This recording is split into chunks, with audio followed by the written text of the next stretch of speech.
Ouais, eh bien, je vous invite à prendre la parole de Dieu pour considérer ce matin un thème de haute importance. Croyant ou disciple du Maître, avec l'exemple que vous connaissez tous, certainement, c'est la confession de Pierre. Cette histoire qui est connue de la plupart d'entre nous nous révèle bien des choses importantes à savoir afin d'éviter des déceptions inutiles et surtout perdre l'essentiel. Dans Marc chapitre 8, versets 27 à 38, nous avons cette anecdote que nous connaissons, je pense tous. On l'a lu et relu dans la parole de Dieu, on l'a entendu dans des messages. Et puis, est-ce qu'on a vraiment réfléchi profondément au sens de cette histoire et quel est ce côté à considérer par rapport à notre pratique personnelle? Matthieu 8, 27, nous lisons ensemble, jusqu'au verset 38, Jésus s'en alla. Je vais attendre que vous l'ayez. Jésus s'en alla avec ses disciples dans les villages de Césarée de Philippe et en chemin, il leur posa cette question. Les gens, qui disent-ils que je suis? Et ils dirent Jean-Baptiste, d'autres, Élie, d'autres, l'un des prophètes. Mais vous, leur demanda-t-il, qui dites-vous que je suis? Et Pierre lui répondit, tu es le Christ. Jésus leur recommanda sévèrement de ne dire à personne ce qui le concernait. Il commença alors à leur apprendre qu'il fallait que le Fils de l'homme souffre beaucoup, qu'il soit rejeté par les anciens, par les principaux sacrificateurs et par les scribes, et qu'il soit mis à mort, et qu'il ressuscite 3 jours après. Il disait ces paroles ouvertement. Et Pierre le prit à part et se mit à lui faire des reproches. Mais Jésus se retourna, regarda ses disciples, fit des reproches à Pierre et lui dit, arrière de moi, Satan, car tes pensées ne sont pas celles de Dieu, mais celles des hommes. Puis il appela la foule avec ses disciples et leur dit, si quelqu'un veut venir après moi, qu'il renonce à lui-même, qu'il se charge de sa croix et qu'il me suive. Quiconque, en effet, voudra sauver sa vie, la perdra. Mais quiconque perdra sa vie à cause de moi et de l'Évangile, la sauvera. Et que sert-il à un homme de gagner le monde entier s'il perd son âme? Que donnerait un homme en échange de son âme? En effet, quiconque aura honte de moi et de mes paroles au milieu de cette génération adultère et pécheresse, le Fils de l'homme aussi aura honte de lui quand il viendra dans la gloire de son Père avec les saints anges. Amen. Donc nous voyons au début de ce que nous venons de lire que Jésus leur pose une question. Les gens, qui disent-ils que je suis? Verset 27. Et Pierre lui répond, tu es le Christ. C'est vrai que les uns disent Jean-Baptiste, Élie et plein d'autres choses. Mais Pierre dit, tu es le Christ. Bonne réponse. Bravo Pierre.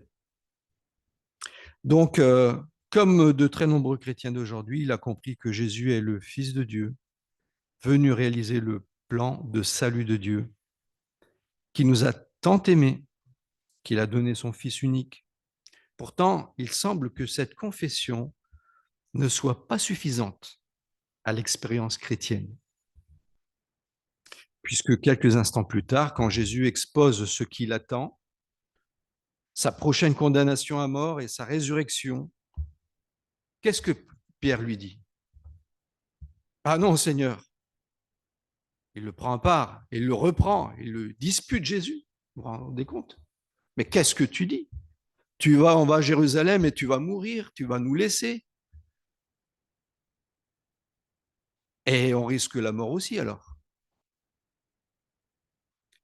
Pourquoi payer un tel prix? Non, ce n'est pas nécessaire. Et la parole de Jésus est impressionnante. Verset 33, arrière de moi, Satan, car tes pensées ne sont pas celles de Dieu, mais celles des hommes. C'est de l'humanisme, bien sûr. Mais le plan de Dieu, c'est que Jésus meure pour que nous puissions être sauvés, bien sûr. Et Jésus, il est venu pour ça. Il n'est pas venu pour régner à ce moment-là.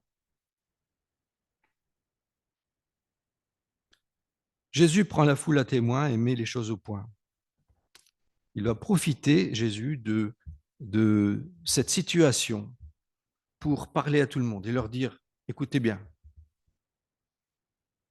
Et il appelle la foule avec ses disciples aussi, hein, bien sûr, les disciples doivent aussi entendre ce que Jésus va dire.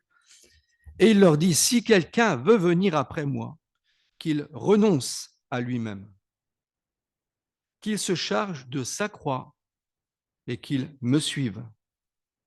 Car celui qui voudra sauver sa vie la perdra. Mais celui qui la perdra, sa vie à cause de moi et de la bonne nouvelle, la sauvera. Et que sert-il à un homme de gagner le monde, même le monde entier, s'il perd son âme? Car quiconque aura honte de moi et de mes paroles au milieu de cette génération adultère et pécheresse, le Fils de l'homme aura aussi honte de lui quand il viendra dans la gloire de son Père avec les saints anges.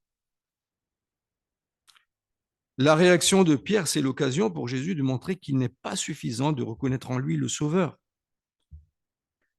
Comme de plus en plus de croyants dans nos églises se contentent de le faire, parce que c'est vrai, dire tu es le Christ, bah oui, c'est vrai.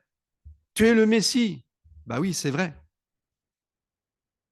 Beaucoup de chrétiens aujourd'hui même se font baptiser parce qu'ils croient que Jésus, il est mort pour nos péchés. C'était d'ailleurs mon cas, où à l'âge de 15 ans, eh bien, on m'a demandé si j'étais croyant, si je croyais en Jésus. Je dis, ben oui, que j'y crois. Je crois que Jésus, il est mort pour mes péchés.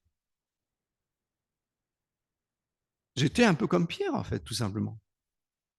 Mais en vérité, je n'étais pas prêt à renoncer à ma vie. Je n'étais pas prêt à le suivre coûte que coûte. Et c'est là tout le problème. Parce qu'une conversion, c'est pas ça. Chrétien peut-être. Bah oui, parce que quelqu'un qui dit je crois en Jésus, bah, c'est un chrétien. On dira rapidement, bah, tous ceux qui croient en Jésus, ah bah, c'est des chrétiens. Oui, mais pas disciples. Pierre reconnaît que Jésus est le Christ, et je rappelle que Christ, c'est loin de Dieu, celui qui a eu l'onction pour une tâche précise, et cette tâche, c'est d'être le roi des rois et seigneur des seigneurs, pour être le sauveur, celui qui va aussi payer pour que nous puissions obtenir grâce, la grâce qui nous a été promise sous l'ancienne alliance. Il est le Messie promis qui doit régner un jour, même si le monde n'en veut pas, parce qu'on le voit aujourd'hui en Israël ce qui se passe. Hein. Mais il viendra, il régnera. Malgré que, il régnera, parce qu'il est le Messie. Dès lors que ça coûte quelque chose et expose à des conséquences, eh ben pour Pierre, ben non. Pierre n'est pas prêt à souffrir. Il n'a pas envie d'être mêlé à ces événements qui sont annoncés par Jésus. Le Fils de l'homme sera mis à mort. Il ressuscitera le troisième jour. Mais le mot ressuscité, il n'a pas bien compris, apparemment. Mais il a tout de suite compris qu'il risquait sa vie. Il n'est pas décidé, pas prêt à suivre Christ. Il n'est pas décidé à suivre Jésus. Et nous voyons là un Pierre qui, d'ailleurs, plus loin, il dira même à Jésus, Seigneur, je suis quand même prêt à mourir pour toi si on va à Jérusalem. Et Jésus lui dit, qu'est-ce qu'il lui dit? Hein? Vous connaissez bien la suite. Hein? Le coq n'aura pas chanté 3 fois que tu m'auras renié 3 fois.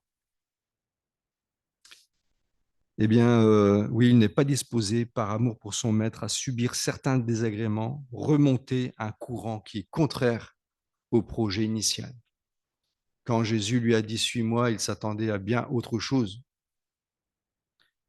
Il n'est pas prêt à perdre sa vie, à se mouiller pour le Seigneur. Terrible malentendu, Seigneur. Je ne pensais pas que ça se serait terminé comme ça. Quelle déception. On peut être déçu, n'est-ce pas? On peut être déçu des chrétiens, on peut être déçu même de Dieu. Des chrétiens quand ils veulent appliquer la parole de Dieu. On peut être aussi déçu des chrétiens quand ils ne l'appliquent pas. Mais on peut être aussi des chrétiens, déçus des chrétiens quand ils appliquent la parole de Dieu et puis que voilà, ils veulent avancer d'une manière qui est pas conforme au monde présent, tout simplement. Et déçus du Seigneur aussi, comme c'est le cas ici de Pierre. Ah non, Seigneur, il ne faut pas que ça arrive, ça. D'ailleurs, rappelez-vous les disciples d'Emmaüs. Quand Jésus les rencontre après la résurrection sur le chemin d'Emmaüs, c'est pour ça qu'on les appelle les disciples d'Emmaüs, sur la route d'Emmaüs. Qu'est-ce qu'ils ont dit à Jésus avant de le reconnaître? Nous espérions que ce soit lui qui délivrera Israël. Quelle illusion. Mais oui, parce que le Messie, il vient pour régner. Il vient pour nous libérer des Romains. Et donc, les apôtres, comme les disciples d'Emmaüs, eh bien, ils ont retenu ce qui leur plaisait bien, que Jésus allait arriver à Jérusalem. Hosanna, et puis on va le faire roi. Mais ça ne s'est pas passé comme ça. Une semaine avant, c'est vrai qu'ils ont crié Hosanna. Mais une semaine après, crucifie-le, crucifie-le. Et Jésus, bien sûr, le savait. Donc, ces disciples d'Emmaüs, nous espérions que ce soit lui qui délivrerait Israël. Certains même, peut-être, je peux très bien comprendre que l'apôtre Pierre les pensait aussi, puisqu'il était le plus éminent des apôtres. D'ailleurs, dans le chapitre suivant, quand il parle de la transfiguration, les trois qui sont plus proches de Jésus, c'est Pierre, Jacques et Jean. Et Pierre, il est toujours mis en avant. C'est toujours le premier des trois. Donc, on peut très bien supposer que Pierre, comme les fils de Zébédée, espérait une belle place dans ce royaume. Premier ministre, peut-être. Et en tout cas, ce n'était pas du tout l'objectif du Seigneur. Souvenez-vous, quelque temps après, donc, que le Seigneur s'étant retourné, regarda Pierre, verset Luc 22 à 54, jusqu'à 62. Eh bien, le Seigneur s'étant retourné, regarda Pierre. Donc, c'était au moment de partir vers la croix. Hein, et Pierre se souvint de la parole que le Seigneur lui avait dite. Avant que le coq chante, aujourd'hui, tu me renieras 3 fois. Et étant sorti, il pleura amèrement, parce qu'il venait de le renier 3 fois. Prévenu par Jésus, Pierre renie son maître en route pour la croix à 3 reprises. Alors, faiblesse de la part de Pierre, compromis, et nous, dans cette affaire? Ah, mais on dira, ben, moi, j'ai jamais renié le Seigneur. Moi, j'ai jamais renié le Seigneur. Mais ces mots que l'apôtre Paul adresse à Tite, dans Tite chapitre 1, verset 16, eh bien, nous font réfléchir sur le sens de renier le Seigneur. Il n'y a pas qu'avec la bouche qu'on peut renier le Seigneur. On peut le renier autrement. Et il est dit dans ce verset, ils parlent en fait des chrétiens de Crète, de ceux qui se disent bien sûr chrétiens, et auxquels Tite doit être, Paul lui dit, sois sévère. Parce que les Crétois, ce sont des ventres paresseux, ce sont des menteurs par habitude, dans le comportement mondain, ils sont comme ça. Et quand ils se convertissent, ils peuvent garder de ces mauvaises habitudes. On l'a souvent évoqué dans nos études, que parfois, eh bien, on garde des habitudes de l'ancienne vie. Et donc, il dit, il dit à Tite, ils font profession de connaître Dieu, mais ils le renient par leurs œuvres. étant abominable, rebelle et incapable d'aucune bonne et à faire des bonnes œuvres. Donc, on pourrait penser que ça ne nous concerne pas, mais la lecture de ces paroles de Paul à Tite concernant les chrétiens de Crète nous montre que nous pouvons effectivement le renier par nos œuvres. Que penser par exemple de cette manière de mener notre vie en totale indépendance, tout le contraire d'une vie de disciple? Totale indépendance, bon, je fais ce que je veux. Le chrétien ne dit pas ça. Le chrétien ne dit pas je fais ce que je veux. Je fais la volonté de qui? De Dieu. C'est logique. Je cherche à faire la volonté de Dieu. Bien sûr, Dieu peut respecter aussi des goûts personnels qui ne vont pas à l'encontre de notre marche spirituelle avec Dieu, qui ne deviennent pas des péchés ou des choses qui nous empêchent de marcher selon Dieu. Que penser, par exemple, donc, de ces attitudes de vie à l'opposé de la pensée de l'Évangile, de ces péchés tolérés, visibles ou non, comme si le Christ n'était pas mort à la croix pour les condamner? On a souvent évoqué ces dernières années ces chrétiens qui ont tendance à dire ah ben le chrétien charnel, il est sauvé parce qu'il est chrétien. Seulement, le problème, c'est que charnel ne veut pas dire chrétien. C'est une opposition. C'est comme si, voilà, je suis chrétien charnel, ça veut dire que bah il y a des choses dans ma vie que bah, le Seigneur il me pardonnera. Bah, c'est pas du tout la sanctification, c'est pas dans l'esprit de la sanctification, de la pensée de Dieu. Et donc ces choses tolérées que je voudrais parler ce matin, en réalité, ce ne sont pas des choses tolérables par Dieu, parce que c'est le péché qui a conduit Jésus à la croix. Comprenons que c'est grave de pécher contre Dieu. Et c'est à cause de ce péché que Jésus a été crucifié. Ces compromis qui stérilisent notre vie de croyant. Ces dérobades à parler de lui lorsque l'occasion se présente pour rendre compte de l'espérance qui est en nous. On a une belle occasion de parler de l'évangile, on nous pose des questions et puis, oh, ben, j'ai pas le temps, j'ai pas envie. Surtout que là, c'était une belle occasion. Il y a un verset d'ailleurs qui le dit, on l'a souvent rappelé dans nos études du jeudi, hein. Soyez prêts à rendre compte de l'espérance qui est en vous.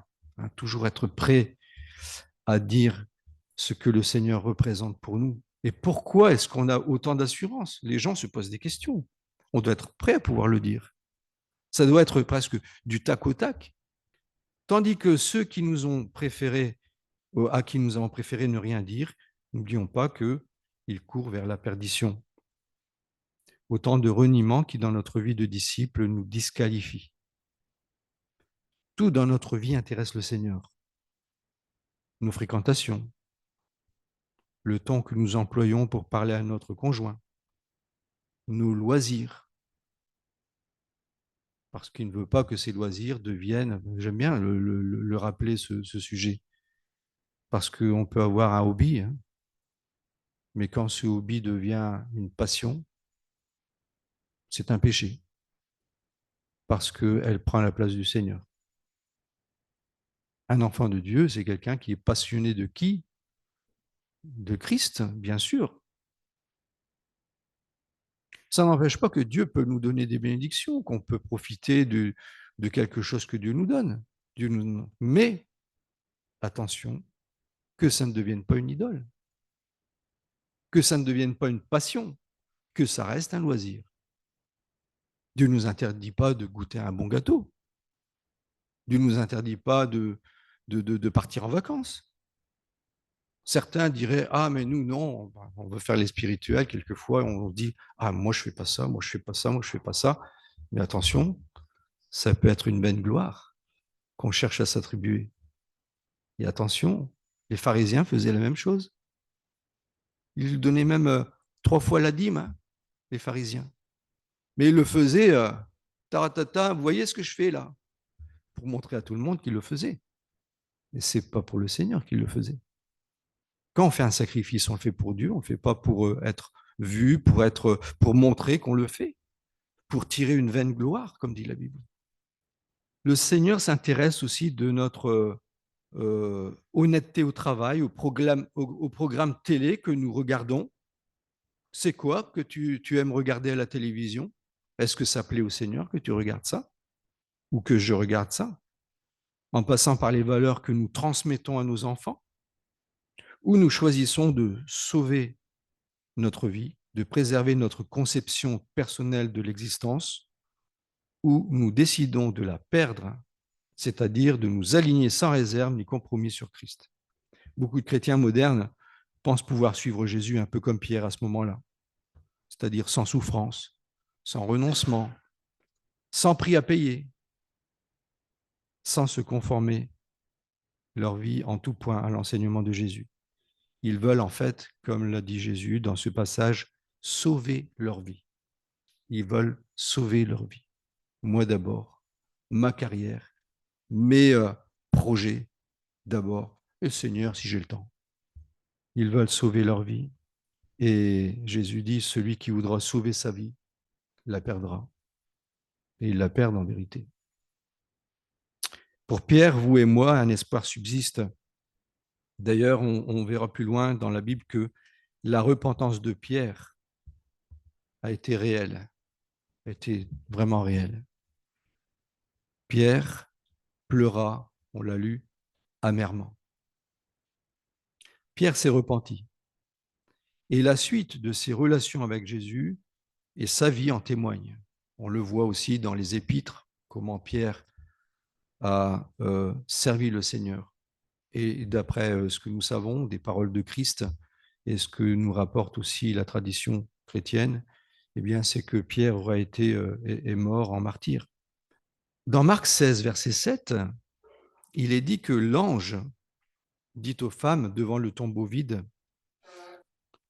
allez dire à ses disciples et à Pierre qu'il vous précède en Galilée. Vous voyez, il y a une attention particulière de la part de Dieu, au travers de l'ange, au travers de Jésus lui-même, pour que Pierre le sache que Jésus il est ressuscité. Hein. Dans Luc 24, verset 34, il le dit bien, et à Pierre, et à Pierre. Dans Corinthiens, chapitre 15, verset 5, et Paul le rappelle que Pierre, c'est le premier disciple qui a vu le ressuscité, qui a vu Jésus ressuscité. Luc le mentionne aussi, donc dans le chapitre 24, verset 34, qu'on ne va pas lire. Même une rencontre en tête-à-tête entre Pierre et Jésus, peu avant, surtout préoccupé de sauver sa vie et le ressusciter avant même la rencontre avec les 12. Le Seigneur tient à encourager et fortifier celui qui s'est fraîchement repenti de son égocentrisme. Parce que là, on voit bien un Pierre, dans cette histoire qu'on vient de lire, on voit un Pierre qui est vraiment centré sur lui-même, sur ses objectifs, et non pas sur l'objectif du Seigneur. Il est vraiment égocentrique. D'ailleurs, le face-à-face avec Jésus et l'intimité avec lui sont toujours accordés à ceux qui se repentent. J'aime beaucoup ce passage à la fin de l'évangile de Jean, où Jésus dit à Pierre, Pierre, m'aimes-tu? Et il le répète 3 fois. Pierre, il est perturbé parce qu'il pense certainement aux 3 fois où il a renié le Seigneur. Et Jésus lui dit, m'aimes-tu? Et Pierre lui dit, ben oui Seigneur, je t'aime, paie mes brebis. Il le fait une deuxième fois et une troisième fois. Donc, on peut comprendre que Pierre, il est perturbé. Il dit, est-ce qu'il sait que je vais encore le renier? Qu'est-ce que ça veut dire? Je ne comprends pas. Et je veux vraiment le suivre, je veux vraiment le servir. Oui, je t'aime, Seigneur. L'exhortation de Jésus ne porte pas seulement sur la crainte du témoignage. Elle concerne avant tout ces manières sournoises que nous avons de nous protéger de toute souffrance, ces refus de livrer nos vies à Christ, de vivre, comme le dit Paul, non pour nous-mêmes, mais pour celui qui est mort et ressuscité pour nous. Parce qu'en vérité, la conversion, ce n'est pas Seigneur, je veux que tu rentres dans ma vie et que tu m'enrichisses. Je veux que tu me bénisses. Et si tu me bénis, je vais te suivre. C'est pas du tout ça la conversion. Bien des gens aujourd'hui aiment écouter l'évangile parce qu'ils parlent d'amour. Dans l'évangile, on parle d'amour, n'est-ce pas? Parce que Dieu a tant aimé le monde. Qu'il a donné. On aime bien recevoir. Donc Dieu nous donne le salut. Il nous révèle son salut. Mais on oublie que dans ce salut reçu, eh bien, il y a un engagement qui est l'engagement de la foi pour suivre le Seigneur, le Sauveur qui devient notre Seigneur, parce que nous le suivons. Tant qu'on n'a pas décidé de le suivre, il n'est pas notre Seigneur. Et bien des personnes aujourd'hui sympathisent pendant des années. Ils aiment entendre l'Évangile et ne prennent jamais la décision parce qu'il ne faut pas trop se mouiller. Ah oui, ça peut se retourner contre nous. Hein. La persécution, on entend dire les chrétiens sont persécutés. Ça peut nous coûter cher. Mais oui, ça fait partie du lot. Chers amis, frères et sœurs, ça fait partie du lot. Suivre Jésus, eh bien, tu ne sais pas ce qui peut arriver. Mais une chose est certaine, c'est qu'il ne t'abandonnera jamais et que tu as la vie éternelle. C'est ça la différence. C'est l'assurance. Je tiens à le répéter ce matin. Un enfant de Dieu, c'est quelqu'un qui a l'assurance du salut, quoi qu'il arrive. Il ne se préoccupe pas si demain je meurs ou je vis. J'ai l'assurance de mon salut parce que j'ai donné ma vie au Seigneur. Et si j'ai donné ma vie au Seigneur, je suis dans sa main. Et dans Jean chapitre 10, il est bien dit, c'est Jésus qui le dit, personne ne ravira les brebis de ma main. Personne. Le diable en sera totalement incapable. Qui est Jésus pour nous? Le Sauveur, au travers de la réponse qu'il adresse à Pierre, Jésus nous montre tout à fait qu'il est possible d'avoir reconnu cette belle vérité spirituelle, d'avoir une très bonne doctrine même, d'avoir signé la confession de foi de l'Église évangélique de Condé. Voilà. Ah, on est d'accord hein, avec la doctrine. C'est bien. Et pourtant, on peut être en train de perdre sa vie. Comment vivons-nous?